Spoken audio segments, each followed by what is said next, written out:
തുടർഭരണം വീണ്ടും വരാൻ പോകുന്നു. നിങ്ങൾ എഴുതി വെച്ചു കൂട്ട ആത്മഹത്യ കേരളത്തിൽ UDF-നകത്തും BJP-കകത്ത് നടക്കാൻ പോവുക. എഴുതി വെച്ചു. മുഖ്യമന്ത്രിയുടെ കുപ്പായിട്ടവരൊക്കെ കയർ എടുത്തോണ്ടിരുന്നു. ഇപ്പൊ കയർ കോൺഗ്രസിലാണ് വന്നത്. ആ കയർ എടുത്തുകൊണ്ട് പോകുന്ന എന്നോട് വെച്ച് പറയുന്നു 100% കേരളത്തിലോട്ട് മൂന്നാം ഭരണം, ഗവൺമെന്റ് പിണറായി വിജയൻ ഗവൺമെന്റ് മൂന്നാം ഭരണം വരാൻ പോകുന്നു എന്നുള്ളത് എഴുതി വെച്ചിട്ടുണ്ട്. ആവശ്യം വരുമ്പോഴത്തേക്കാണ് നമ്മൾ ചാടിച്ചണ്ടേ. കുറച്ചുകൂടി മാസങ്ങളല്ലേ ഉള്ളൂ. നമുക്ക് കാണാം ആരാണ് ഇവിടെ കൂട്ടാത്മഹത്യ ഇവിടെ ചെയ്യുന്നുള്ളത്. നമുക്കവിടെ കാത്തിരുന്ന് ഇവിടെ കാണാം. ഓക്കെ, ഞാൻ അടിവരട്ടിട്ട് പറയുന്നത്, ഈ 9 വർഷത്തോളം നമ്മളെ പിണറായി കാക്ക ഇവിടെ ഭരിച്ച് ജനങ്ങൾ അയാളെ കൊണ്ട് പൊറുതി മുട്ടിയിക്കണ്. അത്രയും പൊറുതിമുട്ടിയ ജനങ്ങൾ ഇഞ്ഞും പേക്കാണ്ട് അയാൾക്ക് പേക്കാണ്ട് കുത്തും എന്ന് നിങ്ങൾക്ക് വലിയ ധാരണ ഉണ്ട് കാക്കേ.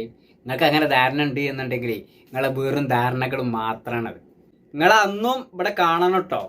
പിണറായി കാക്ക പോയിട്ട് പിണറായി കാക്കാന്റെ തുമ്പും പാലും കൂടി ഇനി പരിസരത്ത് ഇവിടെ കാണൂല. അതിനുള്ള ഒത്തപ്പാടിലാണ് മൂപ്പരാളി പായണത്. കാരണം ഇരിക്കണത് വരെയൊക്കെ കട്ടും മുടിച്ച് കണ്ണുങ്ങള് വാരി ഇരിക്കണല്ലോ. അതിനുള്ള പാച്ചിലാണ്. നടക്കട്ടെ ഈ ഡയലോഗടി ഒന്നും കാണണേ.